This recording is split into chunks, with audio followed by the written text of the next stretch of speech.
Hi friends, ഞാനിന്ന് share ചെയ്യാൻ പോകുന്നത് എല്ലാവർക്കും വളരെ യൂസ്ഫുള്ളായ 2 കിടിലൻ ടിപ്സുകളുമായിട്ടാണ്. അപ്പോൾ വീഡിയോ സ്കിപ്പ് ചെയ്യാതെ കാണുക. അപ്പോൾ നമുക്ക് ഈ എലി പെരിച്ചാഴി ശല്യം ഇല്ലാതാക്കാനുള്ള നല്ല കിടിലൻ 2 ടിപ്പാണ് കാണിക്കുന്നത്. എല്ലാവർക്കും വളരെ നിസ്സാരമായിട്ട് വീട്ടിൽ തന്നെ ചെയ്തെടുക്കാൻ പറ്റുന്ന നല്ല സൂപ്പർ ടിപ്പാണ് കാണിക്കുന്നത്. അപ്പം വീഡിയോ സ്കിപ്പ് ചെയ്യാതെ കാണുക. അതേപോലെ എൻ്റെ ചാനൽ സബ്സ്ക്രൈബ് ചെയ്യാതെ കാണുന്ന ആരെങ്കിലും ഉണ്ടെങ്കിൽ പ്ലീസ് ഒന്ന് സബ്സ്ക്രൈബ് ചെയ്ത് സപ്പോർട്ട് ചെയ്യാനും കൂടി മറക്കരുത്. അപ്പോൾ നമുക്ക് ഇന്നത്തെ ഫസ്റ്റ് ടിപ്പിലോട്ട് കിടക്കാം. അപ്പോൾ അതിനായിട്ട് ഞാൻ കുറച്ച് അരി വറുത്തെടുത്തിരിക്കുകയാണ്. അപ്പം നല്ലൊരു മണമാണ് അരി വറുത്തെടുത്തതിൻ്റെ. അതിനോട് നമുക്ക് പ്രത്യേകിച്ച് വേറൊന്നും ചേർക്കാനായിട്ടില്ല. പിന്നെ വേണ്ടത് ഒരു പാരസെറ്റാമോൾ ഗുളിക, പിന്നെ കുറച്ച് സിമൻറ്റ് പൊടി. ഇപ്പോൾ സിമൻറ്റ് പൊടി ഇല്ലായെങ്കിൽ വൈറ്റ് സിമൻറ്റ് ആയാലും കുഴപ്പമൊന്നുമില്ല. ഇതിപ്പോൾ നമുക്ക് അരി വറുത്തെടുത്തതാണ്. അതൊന്നും നമുക്ക് കല്ലിനകത്ത് വെച്ചിട്ടൊന്ന് ചതച്ചെടുക്കാം. അപ്പോൾ അരി വറുക്കുമ്പോഴത്തേനും നമുക്കിതിനകത്ത് ബിസ്ക്കറ്റും ശർക്കരയും ഒന്നും തന്നെ വേണ്ട. നല്ലൊരു മണമാണ്. ഇങ്ങനെ അരി വറുത്തത് എലി ആ മണം വെച്ചിട്ട് തന്നെ വന്ന് കഴിച്ചിട്ട് പോയിക്കോളും. അപ്പം നമുക്ക് കുറച്ച് സിമൻറ്റ് പൊടി ഒരു കുറച്ച് മാത്രം മതി കേട്ടോ. അപ്പോൾ ഇതിൻ്റെയൊക്കെ അളവ് ഞാൻ കുറച്ചാണ് എടുക്കുന്നത്. അപ്പം നമുക്ക് എത്രമാത്രം എലിശല്യം ഉണ്ടോ അതിനനുസരിച്ച് നമുക്ക് ഓരോ സ്ഥലത്തും വെക്കേണ്ടതായിട്ടുണ്ട്. അപ്പം എത്രമാത്രം എലിശല്യം ഉള്ളതനുസരിച്ച് നമുക്ക് അതിൻ്റെ അളവുകളൊക്കെ കൂട്ടുകയും കുറയ്ക്കുകയൊക്കെ ചെയ്യാം. ഇതിപ്പോൾ ഞാൻ പാരസെറ്റാമോൾ ഗുളിക ഒരെണ്ണം മാത്രമാണ് എടുക്കുന്നത്. അപ്പോൾ അതനുസരിച്ച് അതിൻ്റെ ഉള്ള സാധനങ്ങൾ മാത്രമേ എടുക്കുന്നുള്ളൂ. അപ്പം നമുക്കതൊന്ന് പൊടിച്ചെടുക്കാം. ഇനി നമുക്കിതിനായിട്ട് വേണ്ടത് അരിയാണ്. അപ്പോൾ ആ അരി നമുക്ക് ഇടികല്ലിനകത്തിട്ടൊന്ന് പൊടിച്ചെടുക്കാം. പെട്ടെന്ന് തന്നെ പൊടിഞ്ഞ് കിട്ടും. കാരണം നല്ല രീതിയിൽ വറുത്ത് നല്ലൊരു മണവും ഒക്കെ ഉണ്ട്. അപ്പോൾ അത് നമുക്ക് പെട്ടെന്ന് തന്നെ പൊടിച്ചെടുക്കാം കേട്ടോ. അപ്പോൾ ഇതില്ലായെങ്കിൽ നമുക്ക് മിക്സിക്കകത്ത് വേണമെങ്കിലും പൊടിച്ചെടുക്കാം. ഇപ്പോൾ ഞാൻ കല്ലിനകത്ത് ഇടിച്ചെടുക്കുകയാണ് ചെയ്യുന്നത്. അപ്പോൾ നമുക്ക് ഈ ഗുളിക ഒന്ന് മാറ്റി വയ്ക്കാം പൊടിച്ചത്. ഇനി നമുക്ക് ഇടികല്ലിനകത്തിട്ടൊന്ന് പൊടിച്ചെടുക്കാം. അപ്പോൾ ഇത്രയും തന്നെ വേണ്ട അരി വറുത്തത്. കാരണം അതിന് നല്ലൊരു മണമായതുകൊണ്ട് തന്നെ നമുക്കത് കുറച്ച് മാത്രം മതി അതിൽ നിന്ന്. അപ്പോൾ അത് നമുക്ക് 2 ടിപ്പായിട്ട് കാണിക്കാം. 2 രീതിയിൽ ചെയ്ത് കാണിക്കാം. നല്ലോണം പൊടിഞ്ഞ് വരുന്നുണ്ട് കേട്ടോ. കാരണം നല്ല രീതിയിൽ മൂക്കുന്ന രീതിയിൽ ഞാൻ വറുത്തെടുത്തിട്ടുണ്ട്. നല്ലൊരു മണം വരും. ആ മണമാണ് എലിയെ ആകർഷിച്ച് കൊണ്ടുവരുന്നത്. അപ്പോൾ അത് കഴിച്ചിട്ട് പോവുകയും ചെയ്യും. അതിൻ്റെ റിസൾട്ട് നമുക്ക് പെട്ടെന്ന് തന്നെ കിട്ടും കേട്ടോ. കാരണം ഇത് ഞാൻ ചെയ്ത് നോക്കി പരീക്ഷിച്ചതാണ് നിങ്ങൾക്ക് ഇട്ട് തരുന്നത്. കാരണം ഇത് കഴിച്ചിട്ട് എലി ചത്തുപോയി. അത് ഞാൻ കാണിക്കാം വീഡിയോയിൽ.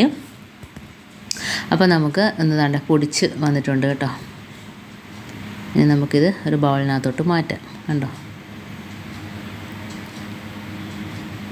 ഇനി നമുക്ക് വേണ്ടത് സിമൻറ്റ് പൊടിയാണ്. അപ്പോൾ നമുക്ക് സിമൻറ്റ് പൊടിയും അതേപോലെ തന്നെ നമ്മൾ പാരസെറ്റാമോൾ ഗുളിക പൊടിച്ചത് അതും പിന്നെ ഇതിൽ നിന്ന് കുറച്ച് മാത്രം അരി വറുത്തതും കൂടെ ഇട്ടാണ് നമുക്ക് ഒരു കിടിലൻ ടിപ്പ് ചെയ്യുന്നത്. കാരണം ഇത് സിമൻറ്റ് കട്ട പിടിക്കും. അത് കഴിച്ച് കഴിയുമ്പോഴത്തേനും ഈ പൊടി അങ്ങ് നക്കി കഴിയുമ്പോഴത്തേനും സിമൻറ്റ് കട്ട പിടിക്കും. അതിൻ്റെ വായിൽ ചെന്നിട്ട് കട്ട പിടിക്കും. അപ്പോൾ അത് വെള്ളത്തിനായിട്ട് ഓടി നടക്കും. വെള്ളം കുടിച്ചാൽ പോലും അതിൻ്റെ വയറ് വീർത്ത് അത് ചത്തുപോകും. അപ്പോൾ ഇതേപോലെ ചെയ്ത് നോക്കുക. ഇതില്ല എങ്കിൽ നമുക്ക് വൈറ്റ് സിമൻറ്റ് ആണെങ്കിലും മതി. ഇതിപ്പോൾ ഞാൻ ഈ രീതിയിൽ കുഴച്ചെടുക്കുകയാണ് ചെയ്യുന്നത്. ഇനി നമുക്ക് ഇതിനകത്തോട്ട് ആ ഗുളിക പൊടി തട്ടിയിടാം. ഇപ്പോൾ ഏകദേശം 1 ടേബിൾ സ്പൂൺ അളവിൽ സിമൻറ്റ് പൊടി എടുത്തിട്ടുണ്ട്. സിമൻറ്റ് പൊടി നിസ്സാരമായിട്ട് മിക്കയിടത്തുനിന്ന് മേടിക്കാനൊക്കെ കിട്ടുമല്ലോ. അപ്പോൾ ഗുളികപ്പൊടിയും കൂടി ഇട്ടിട്ടുണ്ട്. നമുക്ക് ഇതിൻ്റെയൊക്കെ അളവ് കൂട്ടുകയാണെങ്കിൽ ഗുളിക പാരസെറ്റാമോൾ ഗുളിക ഒരു 3-4 എടുക്കേണ്ടതായിട്ട് വരും. ഇതിപ്പോൾ ഞാൻ കുറച്ചളവിലാണ് കാണിക്കുന്നത്.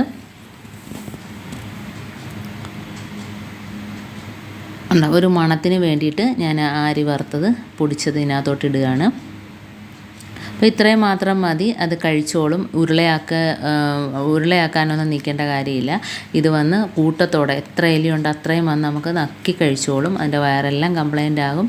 കാരണം ഇത് കഴിച്ചിട്ട് വെള്ളത്തിനായിട്ട് ഓടി നടന്ന് വെള്ളം കുടിക്കുമ്പം തന്നെ വയറിനകം കട്ടയാകും. മനസ്സിലായല്ലോ. അപ്പം ഇതേപോലെ ചെയ്യാത്തവരൊക്കെ ഒന്ന് ചെയ്ത് നോക്കാം. ഇനി നമുക്ക് അടുത്ത ഒരു ടിപ്പ് കൂടെ കാണിക്കാം. ഇതേപോലെ തന്നെ വെച്ച് കൊടുത്താൽ മതി. എലിപ്പൊത്തുള്ള സ്ഥലത്ത് കൊണ്ട് വെച്ച് കൊടുത്താൽ മതി. അടുത്തത് നമുക്ക് ഈ അരി പൊടിച്ചത് അടുത്ത ടിപ്പ് കാണിക്കാം. അപ്പോൾ ഇതിനായിട്ട് ഞാൻ ചെയ്യുന്നത് വേറെ ഒന്നും ഇതിനകത്ത് ചേർക്കുന്നില്ല. മെഴുകുതിരി മാത്രമാണ്. കാരണം മെഴുകുതിരിയും ഇതേപോലൊരു സാധനമാണ്. മെഴുകുതിരി ഇതിടുമ്പോഴത്തേന് എന്തായാലും ഈ അരി വറുത്തത് കഴിച്ചിട്ട് പോകും. അപ്പോൾ മെഴുകുതിരി അതിനകത്ത് കിടക്കുന്നതുകൊണ്ട് തന്നെ അത് വയറിൻ്റെ അത് കഴിക്കുമ്പം തന്നെ വയറൊക്കെ കംപ്ലൈൻ്റ് ആകും. കാരണം അത് വീർക്കും.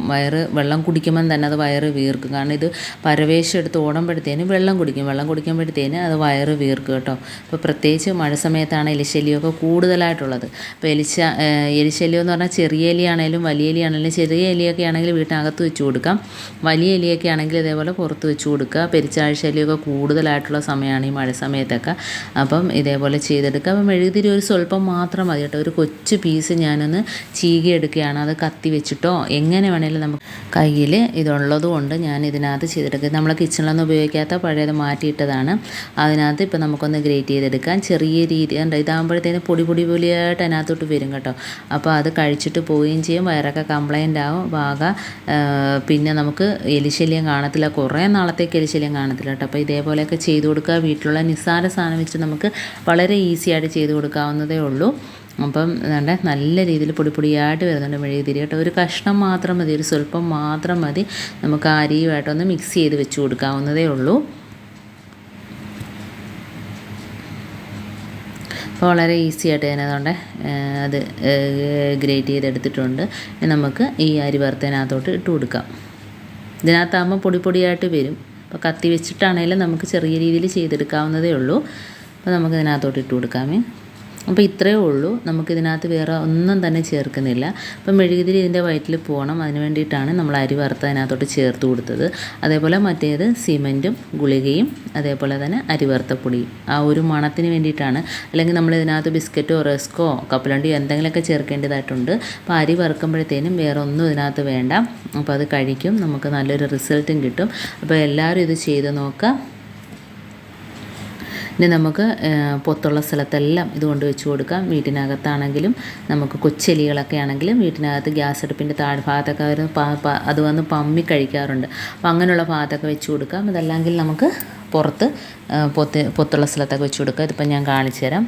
പൊത്തുള്ള ഭാഗത്ത് രാത്രി കൊണ്ട് വെച്ച് കൊടുക്കുകയാണ്. നല്ല ഇരുട്ടാണ്. രാത്രിയാണല്ലോ ഇത് കൂടുതലും വരുന്നത്. സന്ധ്യ കഴിയുമ്പോഴാണ് ഇത് കഴിക്കാനായിട്ട് ഇത് ഇറങ്ങുന്നത്. അപ്പോൾ അതുകൊണ്ട് സൂക്ഷിച്ച് നോക്കിയാൽ അറിയാം. നല്ല രീതിയിൽ കുഴിച്ച് മാന്തിയിട്ടിട്ടുണ്ട്. ആ ഭാഗത്ത് ഞാൻ കൊണ്ട് വെച്ച് കൊടുത്തിട്ടുണ്ട് കണ്ടോ. അപ്പോൾ ഇത് കഴിച്ചിട്ട് എലി ചത്ത്, ആ ഒരു ചത്ത എലിയെ ഞാൻ കാണിച്ചു തരാം. അപ്പം എല്ലാവരും ഇങ്ങനെ ചെയ്ത് നോക്കുക. ഇന്നത്തെ എൻ്റെ ഈ കൊച്ചു ടിപ്സ് നിങ്ങൾക്ക് ഇഷ്ടമായിരിക്കുന്നു. ഇത് യൂസ്ഫുള്ളായിട്ട് നിങ്ങൾക്ക് തോന്നിയിട്ടുണ്ടെങ്കിൽ ഒന്ന് ലൈക്ക് ചെയ്യാനും കമൻറ്റ് ചെയ്യാനും സബ്സ്ക്രൈബ് ചെയ്യാനും മറക്കരുത്. ബെല്ലൈക്കൻ എനേബിൾ ചെയ്യാനും മറക്കരുത്. എന്നാൽ മാത്രമേ ഞാനിടുന്ന ഓരോ വീഡിയോസ് നിങ്ങളുടെ മുമ്പിൽ നോട്ടിഫിക്കേഷൻ എത്തുകയുള്ളൂ. അപ്പോൾ ഇനി ഇതുപോലുള്ള നല്ല ടിപ്സുകളുമായിട്ട് വീണ്ടും കാണാം. അതുവരേക്കും താങ്ക്സ് ഫോർ വാച്ചിങ്.